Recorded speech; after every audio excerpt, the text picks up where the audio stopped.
સ્વાગત છે ફરી એકવાર મારી ચેનલ બીકે ડિજિટલ ટેક।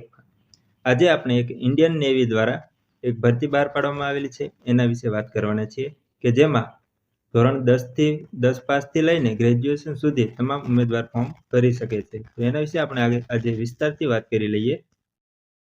તો અમુક અગત્યની માહિતી વિશે વાત કરી લઈએ તો ભરતીનો પ્રકાર ઓલ ઇન્ડિયા છે, એટલે કે આપણે ઓલ ઇન્ડિયામાં કોઈ પણ જગ્યાએ તમારું પોસ્ટિંગ થઈ શકે છે અને તમામ મહિલાઓ અને પુરુષો બંને ફોર્મ ભરી શકે છે।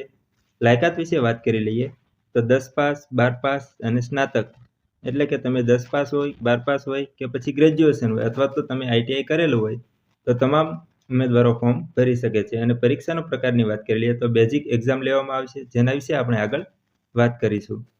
પગાર ધોરણની વાત કરી લઈએ તો 18,000 થી લઈને 56,900 સુધીનો પગાર અલગ અલગ પોસ્ટ મુજબ રાખવામાં આવેલો છે અને આમાં કોઈ પણ ફિઝિકલ ટેસ્ટ લેવામાં આવશે નહીં।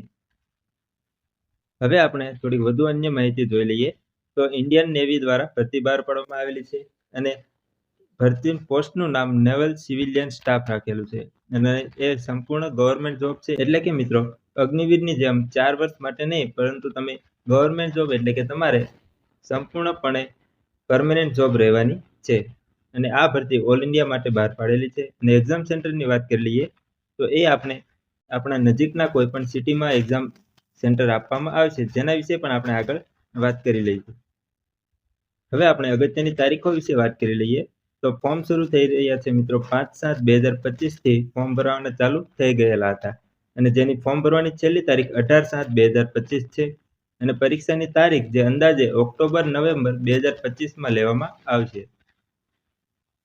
ચરણ વિશે વાત કરી લઈએ મિત્રો તો ચરણમાં આપણે જનરલ, ઈડબ્લ્યુએસ, ઓબીસી ઉમેદવારો હોય તે તમામને 295 રૂપિયા ચલણ રાખવામાં આવેલું છે। એ સિવાય ST, SC, PWD, x servicemen અથવા તો મહિલાઓ હોય તેમના માટે કોઈ પણ પ્રકારની ફી રાખવામાં આવેલી નથી। અને હવે આપણે જગ્યાઓ વિશે વાત કરી લઈએ તો કુલ 1110 જગ્યાઓ માટે ભરતી બહાર પાડેલી છે અને ફોર્મ ભરવા માટે આપણે જરૂરી લાયકાત વિશે વાત કરીએ તો તમારું ગ્રેજ્યુએશન કમ્પ્લીટ હોય તો પણ તમે ફોર્મ ભરી શકો છો, તમારે ડિપ્લોમા કમ્પ્લીટ હોય તો પણ તમે ફોર્મ ભરી શકો છો, જો તમે આઈટીઆઈ કરેલું હોય તો પણ આપણે ફોર્મ ભરી શકીએ છીએ।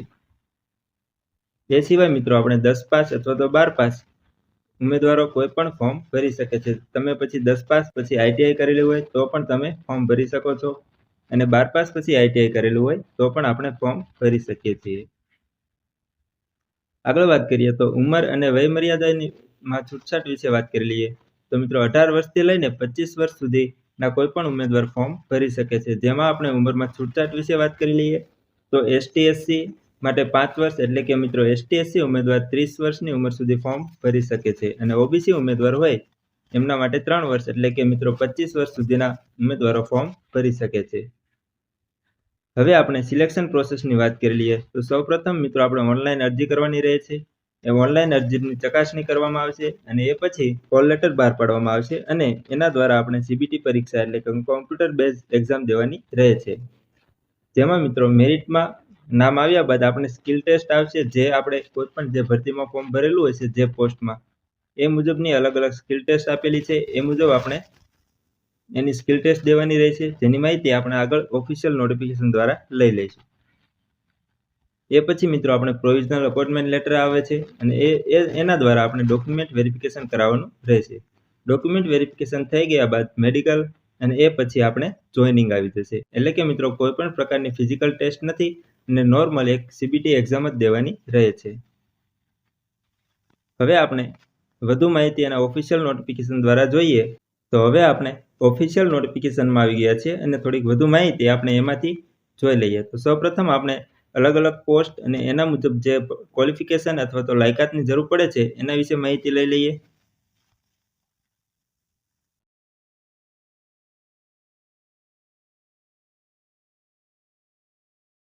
તો મિત્રો આપણે જે અલગ અલગ પોસ્ટ છે એના વિશે વાત કરી લઈએ તો staff nurse, chargeman, naval aviation, chargeman, ammunition workshop, mechanic, ammunition of an explosive, electrical and gyro, weapon electronics, instrument, mechanical, heat engine, એવી રીતે મિત્રો કુલ ઘણી બધી ભરતીઓ બહાર પાડેલી છે અને એના વિશે આપણે હવે એના એજ્યુકેશન વિશેની વાત કરી લઈએ તો સૌપ્રથમ મિત્રો આપણે સ્ટાફ નર્સમાં જોઈ લઈએ તો સ્ટાફ નર્સ માટે ક્વોલિફિકેશનમાં 10 પાસ હોવા જોઈએ અને એ પછી તમારી પાસે મેડિકલ એન્ડ સર્જિકલ નર્સિંગ અને મિડવાઇફરીનો કોર્સ હોવો જરૂરી છે.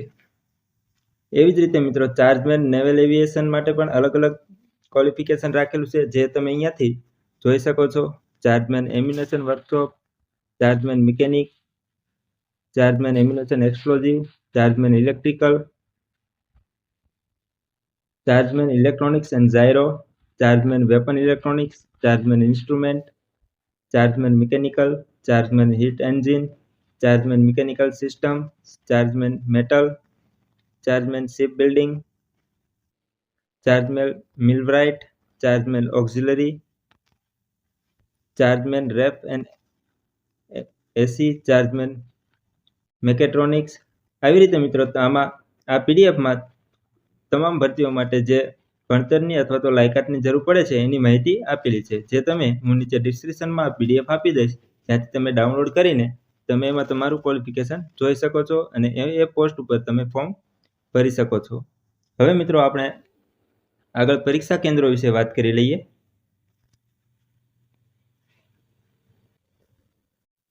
તો મિત્રો પરીક્ષા કેન્દ્ર માટે the list of examination cities of different state will be made available in the online application form. એટલે કે મિત્રો આપણે પરીક્ષાનું કેન્દ્ર આપણે જ્યારે આપણું ફોર્મ ભરીએ ત્યારે એમાં જ આપણા લોકેશન મુજબ એમાં જોવા મળશે, જ્યાંથી આપણે આપણા કોઈ પણ ત્રણ આપણને ચોઈસ આપવામાં આવે છે, એ ચોઈસમાંથી આપણે સિલેક્ટ કરી શકીએ છીએ. હવે મિત્રો આપણે એપ્લિકેશનની અરજીની વાત કરી લઈએ. તો આપણે candidates apply for more than one post should submit their application. એટલે કે મિત્રો આપણે એકથી વધારે પોસ્ટમાં જો આપણે લાયકાત ધરાવતા હોય તો આપણે ફોર્મ ભરી શકીએ છીએ, પરંતુ એમને એવું કીધેલું છે કે who intend to apply for more than one post should be aware that center for each examination may be different and examination may be on the same day અથવા તો shift.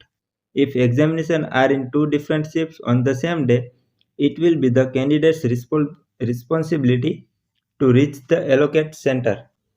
એટલે કે મિત્રો જો આપણે આપણી લાયકાત મુજબ એકથી વધારે પોસ્ટ માટે ફોર્મ ભરેલા હોય તો એના એક્ઝામ સેન્ટર અલગ આવી શકે છે અને તેની પરીક્ષાની તારીખ અથવા તો દિવસ એક હોઈ શકે છે. તો આપણે કેન્ડિડેટે પોતાની રીતે એક્ઝામ દેવા જવાનું રહેશે.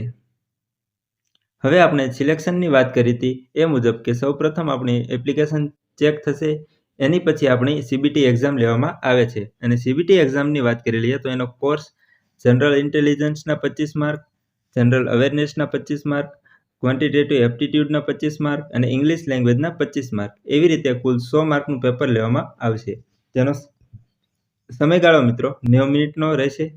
અને ક્વોલિફિકેશનની વાત કરી લઈએ, એટલે કે આપણે આગલા સ્ટેજ માટે જવા માટેની વાત કરી લઈએ તો તમારે અનરિઝર્વ હોય એમને 35%, ઓબીસી અથવા ઈડબ્લ્યુએસને 30% અને ઓલ અધર કેટેગરીમાં 25% માર્ક્સ લાવવા જરૂરી છે.